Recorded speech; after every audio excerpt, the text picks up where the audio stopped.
Bonjour, les sujets de cette vidéo, c'est la synchronisation des éléments, des fonctions et des acteurs des projets écosystémiques vivants.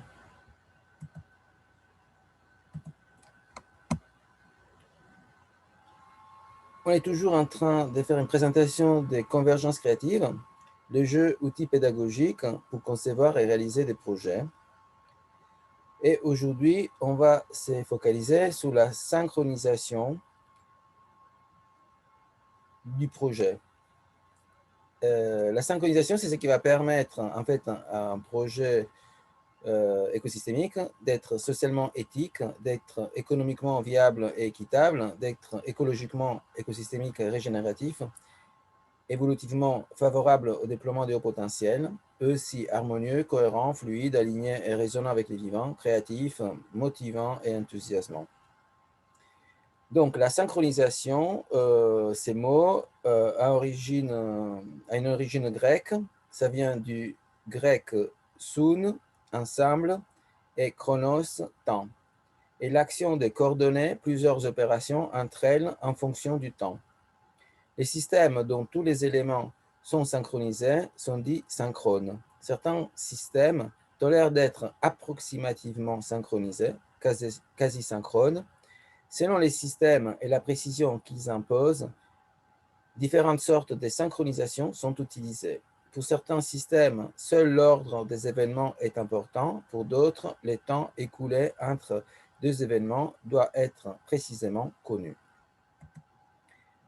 On va analyser un écosystème naturel, notamment la chaîne trophique, c'est-à-dire la chaîne alimentaire des flux d'énergie et des matières dans l'écosystème.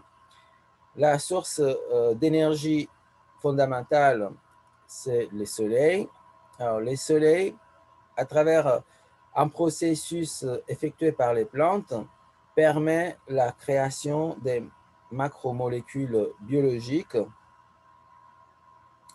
qui sont formées avec la participation du dioxyde de carbone qui est présent dans l'air, donc à l'état gazeux, avec la participation de l'eau, d'autres molécules inorganiques du sol.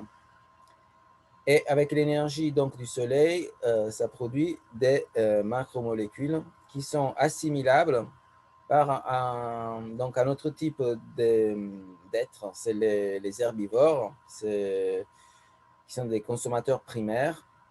Donc eux, à travers la transformation de ces macromolécules biologiques végétales, ils arrivent à augmenter leur masse biomasse, biomasse qui peut être utilisée donc par un autre type de consommateurs secondaires, les carnivores. Les carnivores lui-même peut être mangé par d'autres prédateurs supérieurs. Donc, à ce moment-là, on a les consommateurs tertiaires ou apex du système. Et tous ces acteurs vont à un certain moment mourir. Et disons, les résidus vont être transformés par les décomposeurs. Décomposeurs champignons, animaux, micro-animaux, microcellulaires, qui vont retransformer partie de cette matière donc en molécules inorganiques qui vont être réutilisées par les plantes. Donc on voit dans ces schémas la redistribution et la circulation de l'énergie. Donc les soleils, les macromolécules qui sont en liaison à base de dioxyde de carbone et d'eau, toutes les molécules vivantes sont à 99% à base d'eau. Ça ne veut pas dire que ça contient 99% d'eau, mais les liens et les moléculaires sont faits à base d'eau, avec H2O. Cette énergie, donc des macromolécules biologiques, est assimilée par les animaux. Donc, il y a un transfert de matière, mais il y a aussi un transfert d'énergie, parce que cette énergie passe, l'énergie du soleil passe de la plante aux animaux via les macromolécules. Et pour briser ces molécules, macromolécules biologiques, ça demande, briser ces macromolécules, ça produit de l'énergie. Donc, il y a ce transfert d'énergie des producteurs végétaux aux consommateurs herbivores et carnivores.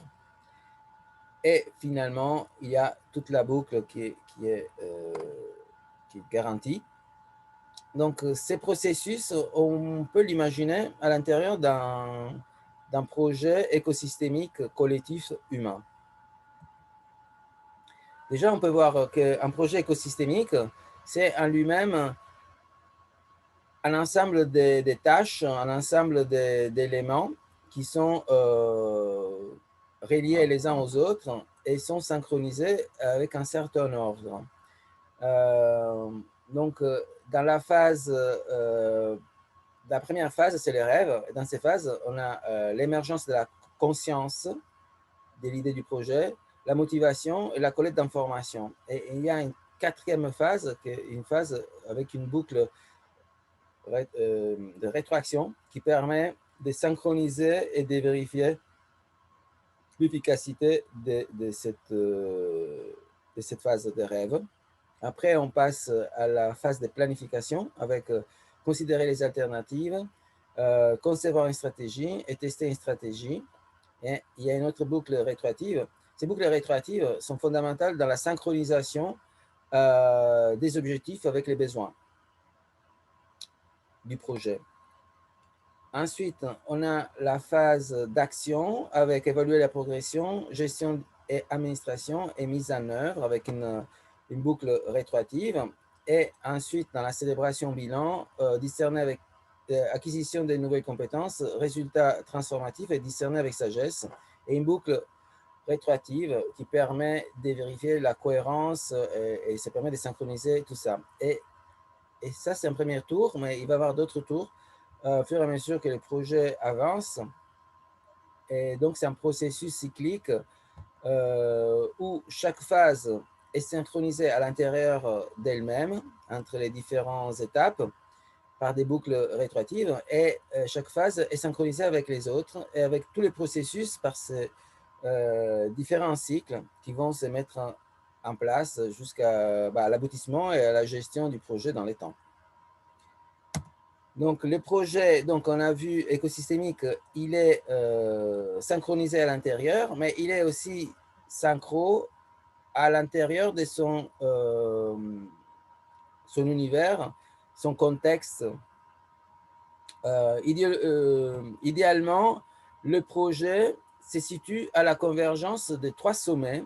Les sommets de la pyramide des besoins de Maslow, qui identifie les différents niveaux des besoins à fur et à mesure que le projet avance. Il y a les besoins les plus terre à terre des bases qui sont d'ordre physique jusqu'à aller aux besoins qui sont plutôt de l'ordre de l'évolution et de la réalisation de soi et du dépassement de soi. Les besoins d'accomplissement, qui sont d'ordre métaphysique subtil. Donc, le projet se trouve aussi au sommet de la pyramide de Diltz, qui est une pyramide qui permet l'alignement des niveaux de cohérence, des niveaux logiques d'un projet. Elle fait les liens entre la vision globale et la finalité supérieure du projet, sa mission, tout en haut, la partie supérieure de la pyramide, et la partie basse qui est constituée des effets souhaités sur l'environnement, c'est-à-dire la production souhaitée, les effets matériels qu'on a envie de produire.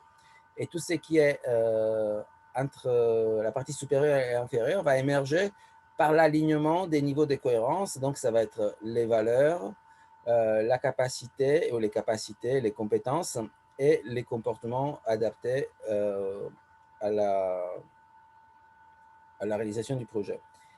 Et après, c'est le projet écosystémique qui se trouve aussi au sommet de la pyramide dynamique de Graves et Wilber, et qui représente en fait l'évolution des archétypes humains au cours de l'existence depuis les débuts de l'humanité dans la préhistoire jusqu'à maintenant, où on arrive à un niveau intégré de toutes les qualités et des défauts qui ont représenté les archétypes des différents cycles séparés,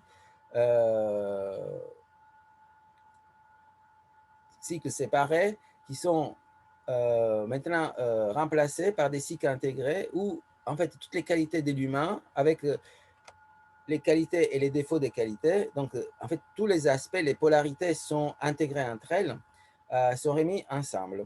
Donc le projet finalement devient pas un but, mais le moyen par lequel les humains qui participent au projet vont pouvoir faire émerger leur haut potentiel et vont pouvoir aussi déployer le processus évolutif. Donc, étant un projet écosystémique, il va être synchronisé d'un point de vue éthique, comme on a dit au tout début, grâce au principe éthique prends soin de soi et des autres, de la nature et partagé équitablement. Et ces projets écosystémiques sont aussi synchronisés grâce au principe de design écosystémique, observer, interagir, de l'ensemble au détail, intégrer plutôt que séparer, utiliser les interfaces, valoriser les bordures, appliquer l'autorégulation et rétroaction, utiliser et valoriser la diversité, utiliser les changements, réagir de manière créative, solution à petite échelle ou à la bonne échelle, le bon moment, patience, créer une production, collecter les énergies, ne pas produire des déchets et favoriser les ressources renouvelables.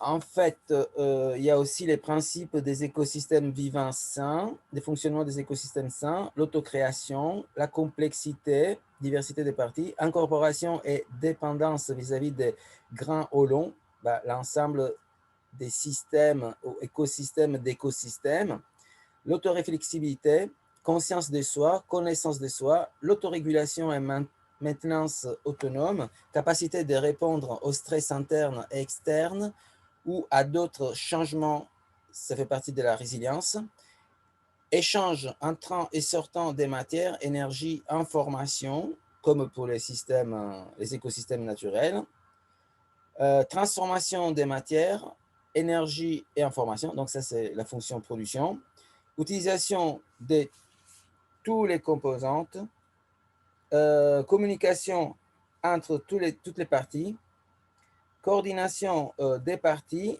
et des fonctions. Une partie contribue à plusieurs fonctions et une fonction est assurée par différentes parties.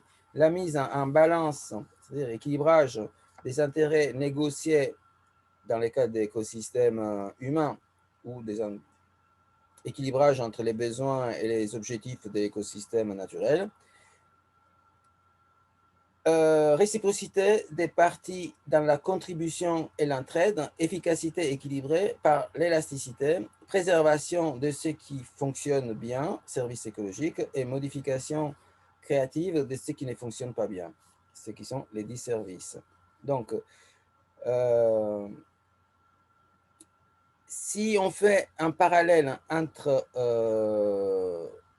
le projet écosystémique et l'écosystème naturel, on va voir que la source d'énergie dans les écosystèmes naturels, c'était fondamentalement le soleil. Dans les projets écosystémiques, c'est la conscience écosystémique, ce qui est posé à travers la résonance avec des principes de fonctionnement écosystémique et des designs écosystémiques. Alors, pourquoi? Ben, en fait, parce que l'écosystème fonctionne comme un moteur. C'est simple, l'humain qui va s'aimer des graines et va arroser, après, bah, c'est quoi? C'est même pas 10% de l'opération. Le reste, 90%, c'est fait par la nature elle-même à travers ses services écologiques qui va produire donc la masse, la biomasse de la récolte du blé, en fait, à la fin du processus. Donc ça, on peut considérer l'énergie. Pour ce qui est la matière première des écosystèmes, donc les dioxydes de carbone et l'eau, eh ben, on pourrait dire que c'est les capitaux. C'est les capitaux, les 8 capitaux de l'économie régénérative, c'est-à-dire les capitales intellectuelles, culturelles, financiers, social, vivant, matériel, expérientiel et spirituel. Et l'homme, donc, se comporte comme l'acteur de cet écosystème, en fait.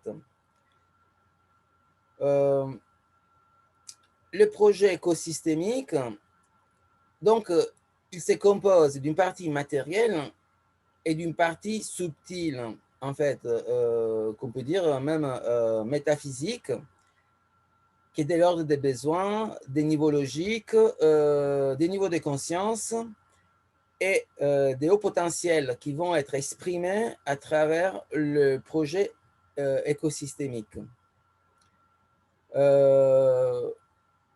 Et les processus évolutifs des projets, comme de l'humain, suivent un ordre qui a été identifié. C'est un archétype, c'est-à-dire un modèle évolutif universel qu'on retrouve dans toutes les civilisations humaines, à toutes les époques et dans toutes les parties du monde, en fait.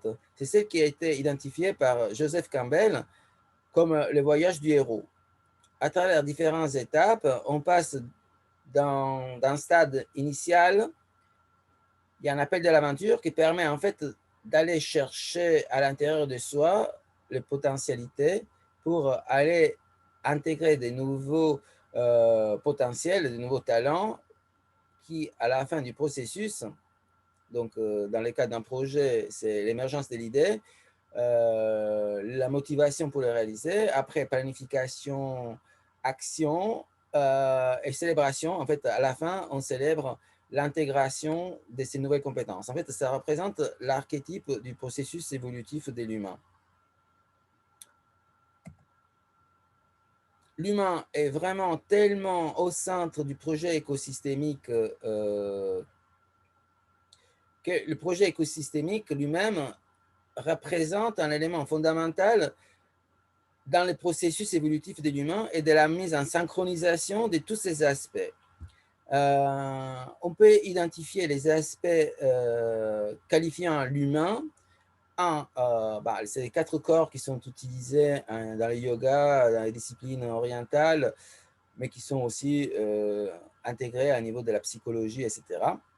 On peut identifier l'humain par ses aspects, par son aspect corps physique, corps émotionnel, corps mental et corps spirituel.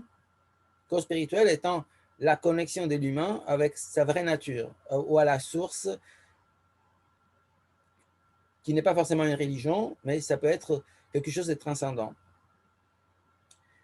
Et ces 4 éléments à l'intérieur d'un projet, donc un projet écosystémique et un projet global, en fait, va s'aligner, ce plan horizontal va s'aligner sur un plan vertical qui représente la branche métaphorique dans la partie supérieure, c'est-à-dire la connaissance et l'intégration des principes fondamentaux du vivant, comment ça fonctionne dans l'écosystème, selon quel plan. C'est des plans du vivant qui sont précisés par des lois, en fait.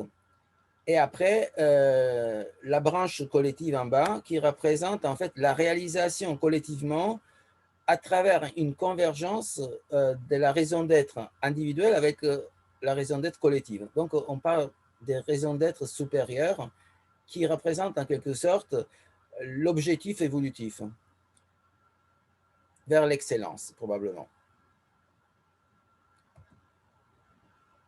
Donc, voilà, on prend, on revient au lemniscate, au 8 des niveaux de conscience, parce que les niveaux de conscience sont fondamentalement impliqués dans la conception et dans la réalisation du projet écosystémique. Parce que le but, c'est de pouvoir faire émerger le haut potentiel humain. Donc, le but, ce n'est pas l'aboutissement du projet, mais le projet fonctionne comme un moyen par lequel on va pouvoir accélérer les processus évolutifs humains vers les niveaux de haut potentiel. Et cela est directement imbriqué avec les niveaux de conscience.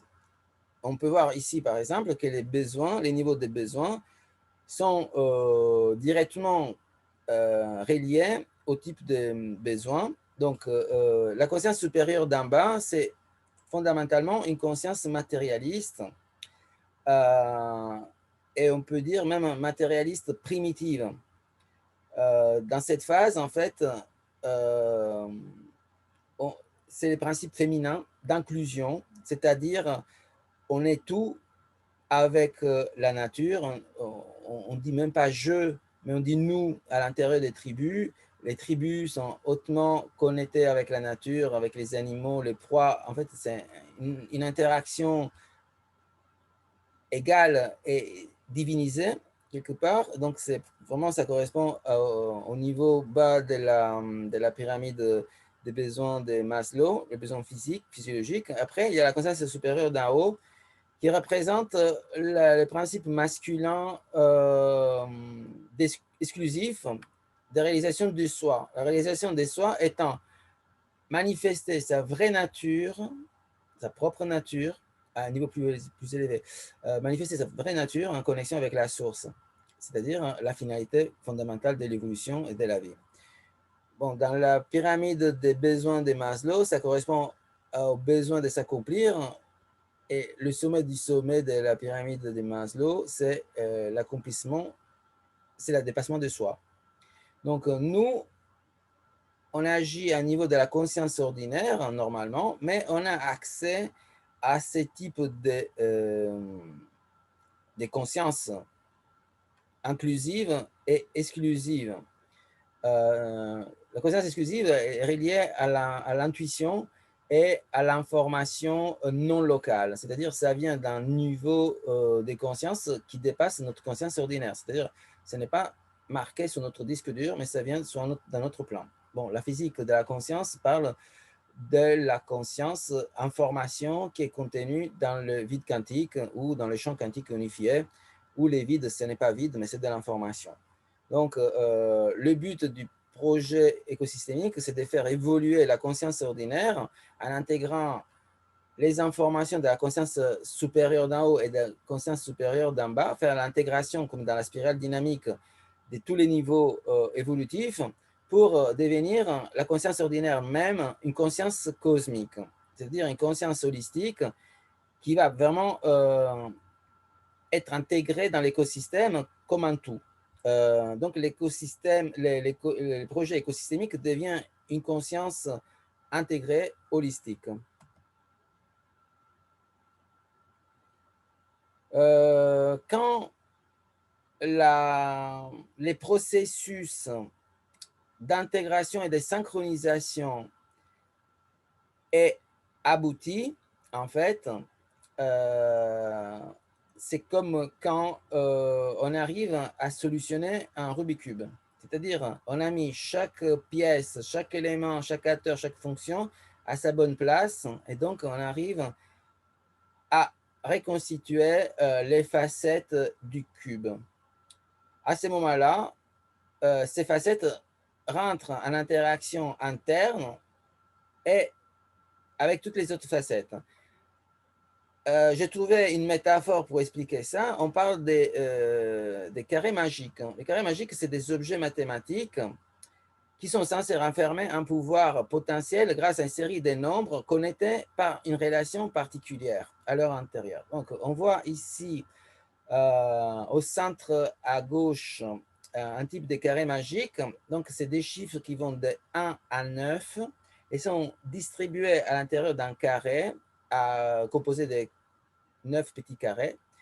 Et en additionnant les éléments des colonnes et des lignes, et aussi des diagonales, on obtient toujours un numéro. Donc, en fait, le fait d'avoir toujours ces numéros, ça permet ça dit qu'il y a une synchronisation, il y a une cohérence interne, et c'est cette cohérence interne qui permet à l'écosystème, en fait, en termes métaphoriques, de pouvoir générer une synergie énorme. Donc, dans le cas de notre métaphore, le cube magique, ce serait le cube où chaque facette est connectée par une relation particulière entre les chiffres, mais aussi où toutes les facettes sont interconnectées entre elles. Donc, ce serait un processus potentiel exponentiel qui se mettrait en place à travers la réalisation du cube, donc à niveau écosystémique, de l'ordre des synchronisations des éléments entre eux pour créer la synergie optimale et donc créer une sorte de moteur à énergie libre. En tout cas, c'est un moteur du vivant parce que il est autocréateur et autorégulé. Donc l'idée de réalisation, conception et réalisation d'un projet écosystémique, c'est de pouvoir trouver ces noyaux vivants dès le départ. C'est un dénominateur commun entre les éléments, les fonctions et les acteurs qui permet en fait de démarrer en émergence naturelle et autorégulée un processus en spirale qui va après, à un moment donné, déterminer sa propre évolution. Il y a juste à faciliter les processus et vérifier l'alignement avec les principes écosystémiques de design et de fonctionnement des écosystèmes sains et la matière première, donc la cohérence avec les 8 capitaux qui doivent être aussi synchronisés entre eux de façon à garder la matière à un niveau d'équilibre, en sachant que l'écosystème cherche bien sûr un équilibre, mais c'est un équilibre dynamique, hein, parce qu'il est soumis à des périodes de stress qui, n'excédant pas les limites des casses, en fait, structurelles, en fait, vont permettre au système de devenir résilient et de se muscler, donc d'améliorer ses performances.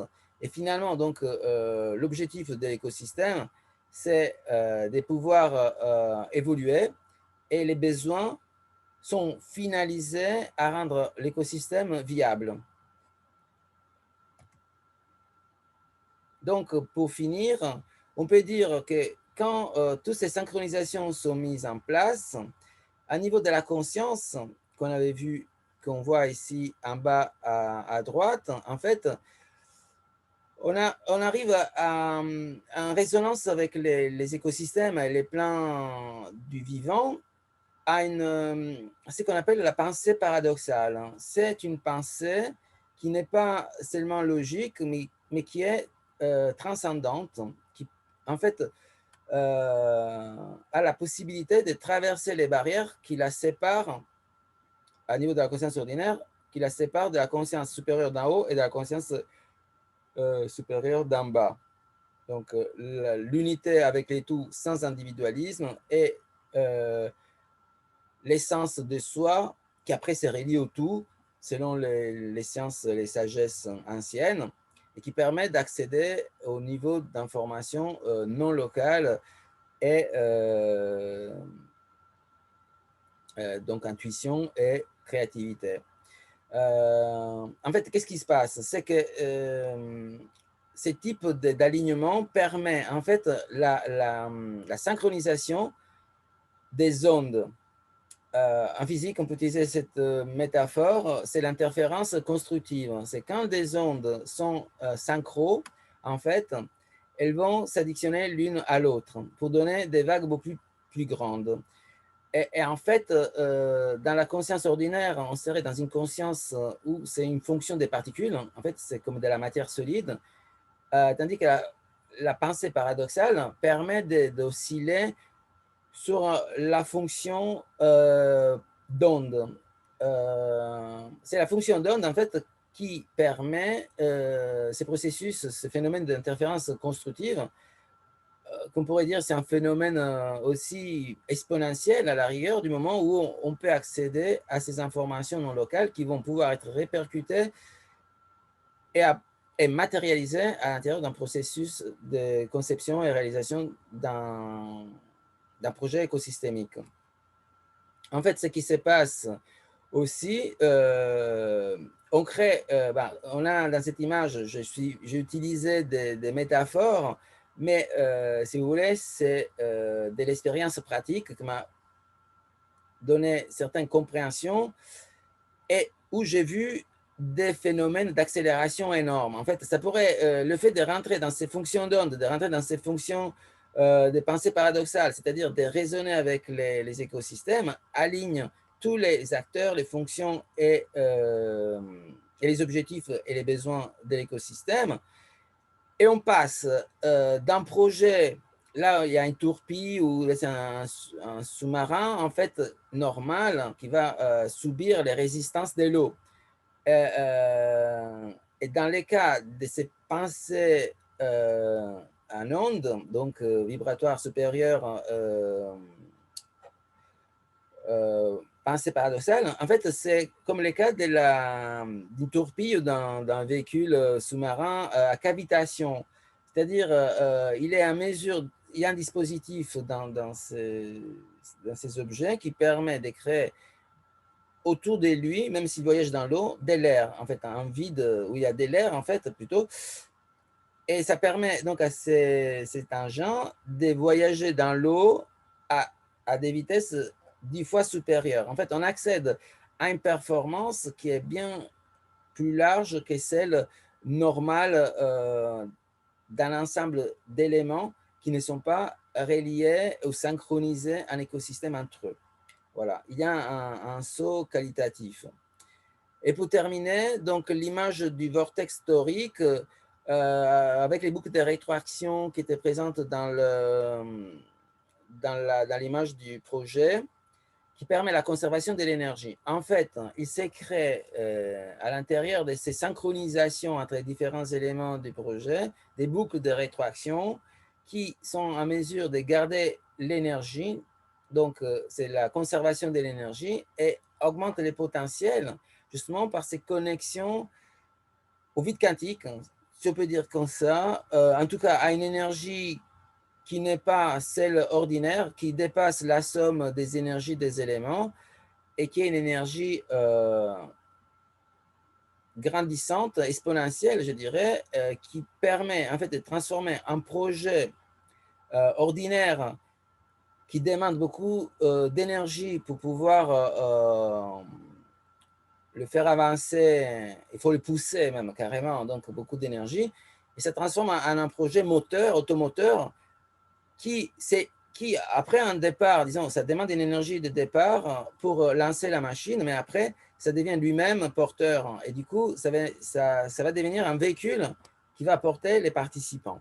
Et les buts, en fait, de ces projets écosystémiques, c'est de faire des projets qui soient régénératifs pour l'environnement, pour les humains, qui soient équitables et justes, et pour la nature, et pour les humains impliqués directement ou indirectement, et aussi être fondamentalement un catalyseur des processus évolutifs de l'humain et aussi de tout le reste qui vient autour, et finalement d'aboutir de manière cohérente dans son ensemble et permettre à chaque personne de trouver la joie et, et une auto-réalisation